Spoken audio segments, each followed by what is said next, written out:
Assalamualaikum warahmatullahi wabarakatuh. Hai semuanya, apa kabar? Ibu harap semuanya dalam keadaan sehat ya. Amin. Jumpa lagi pada hari ini seperti biasa dalam pelajaran pendidikan agama Islam dan budi pekerti kelas 2. Pada hari ini kita akan membahas tentang pelajaran baru, yaitu adalah pelajaran 6, yaitu ayo berwudu. Dan masuk pelajaran kita pada hari ini yaitu adalah tata cara berwudu. Bismillahirrahmanirrahim. Nah adik-adik, dalam video pembelajaran kali ini kita akan membahas tentang ketentuan dari tata cara berwudu. Semoga dengan kalian menyimak video pembelajaran ini, kalian bisa menyebutkan apa saja syarat, rukun, sunnah, dan hal-hal yang dapat membatalkan wudu. Oke, kita akan membahas satu persatu. Adik-adik, hal pertama yang akan kita bahas adalah tentang syarat wudu. Apa itu syarat? Syarat adalah sesuatu yang harus dipenuhi sebelum melaksanakan suatu ibadah tertentu. Nah, agar ibadahnya sah dan diterima oleh Allah Subhanahu wa Ta'ala, maka syarat-syarat ini harus dipenuhi. Apa sih syarat berwudu?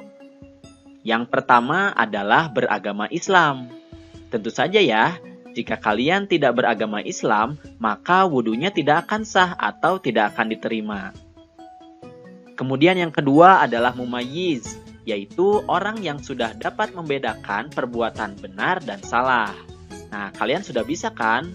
Kalau kalian masih kecil, misalnya umur 3 atau 4 tahun yang masih belum bisa membedakan perbuatan benar dan salah, maka sebenarnya wudunya tidak sah atau tidak diterima.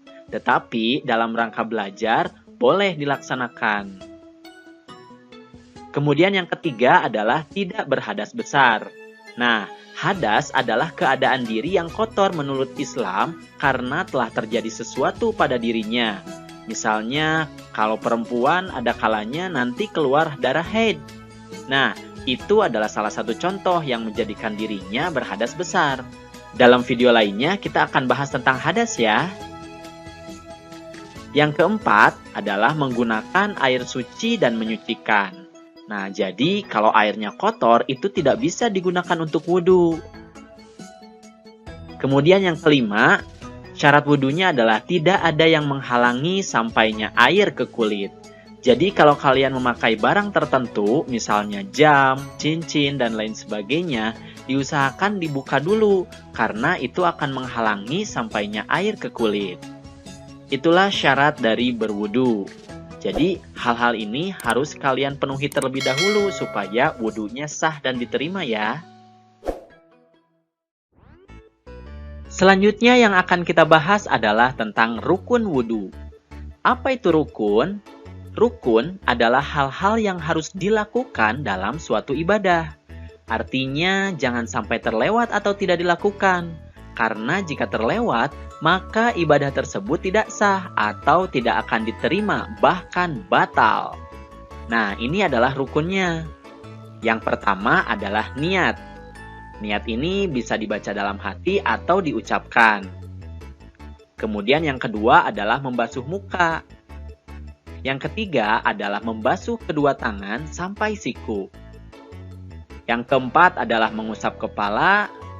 Yang kelima membasuh kedua kaki sampai mata kaki. Dan yang keenam adalah mengerjakan gerakan secara berurutan atau tertib. Nah, 6 hal ini harus dilakukan ketika berwudu. Bagaimana tata caranya? Kita akan bahas di video yang berikutnya ya. Nah, selanjutnya kita akan membahas tentang sunnah wudu. Apa itu sunnah?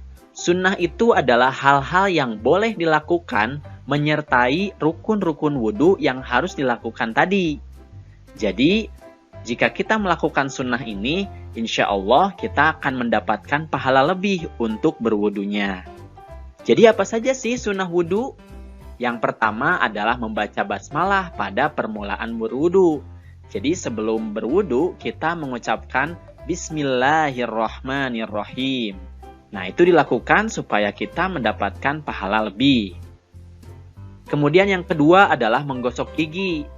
Ini bisa dilakukan supaya gigi kita bersih, sehingga nanti ketika sholat, tidak ada kotoran-kotoran yang tersisa dalam mulut kita. Kemudian yang ketiga adalah mencuci kedua telapak tangan sampai pergelangan. Nah, ini juga termasuk sunnah. Jadi sebenarnya jika tertinggal tidak apa-apa, tapi lebih baik hal ini dilakukan untuk menambah pahala kita ya. Yang keempat adalah berkumur dan membersihkan hidung. Nah, ini termasuk sunnah. Jadi boleh sebenarnya tertinggal, tetapi sebaiknya dilakukan bersamaan dengan rukun wudhu tadi. Yang kelima adalah mengusap seluruh kepala dan mengusap kedua telinga. Ini juga termasuk sunnah ya. Yang keenam adalah mendahulukan anggota wudhu yang kanan daripada yang kiri. Jadi ketika kalian melakukan gerakan-gerakan wudhu, kalian dahulukan anggota wudhu yang sebelah kanan dulu. Misalkan tangannya tangan kanan dulu.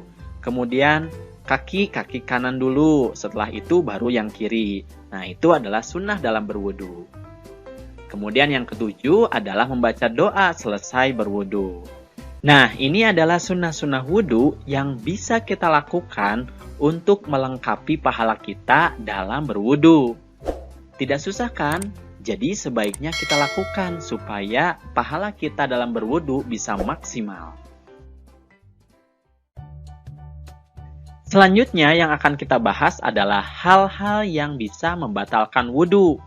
Nah, hal-hal ini jika terjadi pada diri kita, maka wudhunya akan batal dan kalian harus mengulangi wudhunya lagi.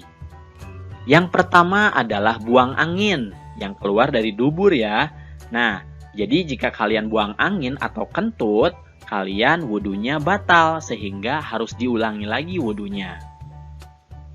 Kemudian yang kedua adalah buang air kecil. Nah, jika kalian buang air kecil atau pipis, kalian akan batal wudhunya, jadi harus diulangi lagi. Kemudian yang ketiga adalah buang air besar. Nah, ini juga bisa membatalkan wudhu. Yang keempat adalah menyentuh kubul atau dubur dengan telapak tangan. Nah, jika kalian melakukan ini, maka wudhu kalian juga akan batal. Kubul atau dubur itu adalah alat organ tubuh kalian untuk membuang air kecil dan buang air besar. Jadi jangan disentuh ya kalau wudhu kalian tidak mau batal. Yang kelima adalah tidur. Nah, ini juga bisa membatalkan wudhu. Jadi setelah wudhu, kalau mau sholat, jangan tidur dulu, tapi harus langsung sholatnya.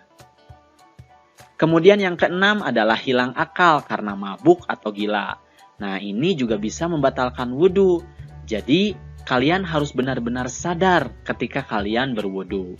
Nah, ini adalah hal-hal yang bisa membatalkan wudhu. Jadi, jika hal-hal ini terjadi pada diri kalian, maka kalian harus mengulangi lagi wudhunya jika hendak melaksanakan sholat. Demikianlah pembelajaran kita pada hari ini. Sampai jumpa pada pertemuan berikutnya. Salam sehat untuk kita semua. Wassalamualaikum warahmatullahi wabarakatuh.